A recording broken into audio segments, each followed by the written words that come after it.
The musician David Crosby has died at the age of 81. Immigration man, can I cross your line and pray? He co-founded, of course, both the Byrds and Croz, Stills and Nash. David Crosby was a leading voice in the soft rock sounds of Los Angeles in the 1960s.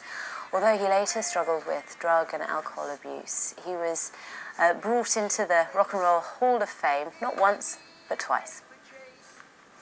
David Brown is a senior writer at Rolling Stone, and he wrote a biography of Crosby, Stills and Nash in 2019 and interviewed David Crosby at length. David Crosby was first of all, one of the major kind of characters in rock and roll. He was this fiercely opinionated, cantankerous, ornery guy with this real kind of twinkle in his eye.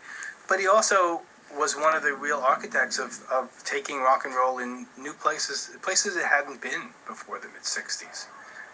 He played guitar with open tunings. He was rooted in jazz and classical as much as rock and roll, and he had that amazing kind of choir boy voice. And when you put that all together, you had music we hadn't really heard before. He absolutely had a sort of proud rock and roll rebel outlaw life.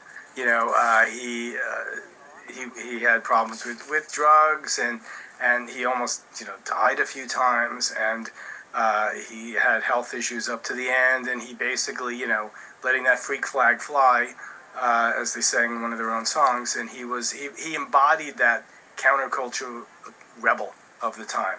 And I think that's why a lot of people loved him and related to him.